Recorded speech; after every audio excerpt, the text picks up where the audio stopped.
Remember a time when a fairy tale didn't need explosions, franchises, or shared universes? All it took was a grandfather, a sick kid, and one of the most endlessly quotable scripts ever written. The Princess Bride was Rob Reiner's 1987 adventure romance comedy that somehow became timeless by refusing to be trendy.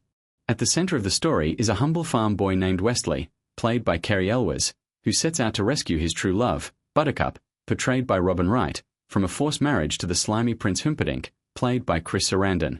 Along the way, he's joined and opposed by characters that feel like they walk straight out of legend: a revenge-driven swordsman, Inigo Montoya, played by Mandy Patinkin; a gentle giant, Fezzik, brought to life by Andre the Giant; a scheming Sicilian mastermind, Vizzini, played by Wallace Shawn; and a chilling six-fingered villain, Count Ruggin, portrayed by Christopher Guest. Today, we are diving into 15 weird facts about The Princess Bride, stories from behind the scenes that are just as memorable as the movie itself. Now, before we begin, don't forget to like and subscribe. It helps this video find more retro movie fans who still believe in true love and sword fights. Let's begin with number 15. The final kiss, the moment audiences carry with them long after the credits roll, took exactly 6 takes. Not because it was technically difficult, but because Rob Reiner knew it had to feel perfect. For a movie filled with fencing, giants, and fire swamps, the most delicate moment was simply Westley and Buttercup standing still together. Reiner wanted the kiss to feel like a storybook closing line, and Cary Elwes and Robin Wright reset themselves again and again until it landed just right. It wasn't flashy. It was calm, earned, and unforgettable. Number 14 brings us to Cary Elwes, who powered through filming on one toe and sheer panic. Early in production, Elwes accepted a joyride on Andre the Giant's ATV. One harmless lap turned disastrous when a rock stopped the ride cold, and Elwes heard his toe snap. Medical treatment had to wait. Mid-budget productions in the 1980s weren't forgiving, and Elwes knew visibility mattered. That stiff walk into the fire swamp wasn't acting. It was pain management. The legendary sword fight with Mandy Patinkin was postponed until the end of the shoot, but even then, Elwes wasn't fully healed. Every leap came with risk, but he pushed through anyway. At number 13, we confront the legend of Andre the Giant's drinking. By the time filming began, Andre lived with constant pain caused by acromegaly and decades of wrestling. Painkillers barely worked, so he self-medicated with alcohol. His drink of choice? A pitcher holding 40 ounces of hard liquor. Cast and crew watched him drink multiple pitchers with barely a reaction. By the end of filming in London, his hotel bar tab became legendary. One room, one guest, nothing but drinks. Andre wasn't built on a human scale, and neither was his tolerance. Number 12 reveals that the original book was a massive meta-prank.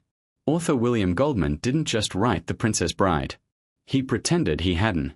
The novel is framed as an abridged version of a longer, unbearably boring book by a fictional author named S. Morgenstern. Goldman invented fake footnotes, legal disputes, family arguments, and even teased a sequel called Buttercup's Baby that never existed. Readers spent years searching for a book that was never written. It was satire, deception, and sincerity rolled into one. At number 11, the movie's success didn't come from theaters, it came from VHS. Released in 1987, The Princess Bride earned about $30 million on a $16 million budget. Respectable, but not spectacular. Studios didn't know how to market it. Then home video changed everything. Kids watched it repeatedly. College students quoted it endlessly. Without sequels or reboots, the movie quietly became a cultural staple. Number 10 explains why Hollywood thought the movie was unfilmable. For nearly 2 decades, studios passed on it because no one could define its genre. Comedy, romance, fairy tale, pick one. William Goldman eventually bought the rights back himself. When Rob Reiner finally took it on, he didn't simplify it. He embraced the weirdness, including the framing device of a grandfather reading to his sick grandson. Somehow, the studio let it stay. Number 9 takes us to the Cliffs of Insanity, which were very real. Filmed at Island's Cliffs of Moher, they rise about 700 feet above the Atlantic.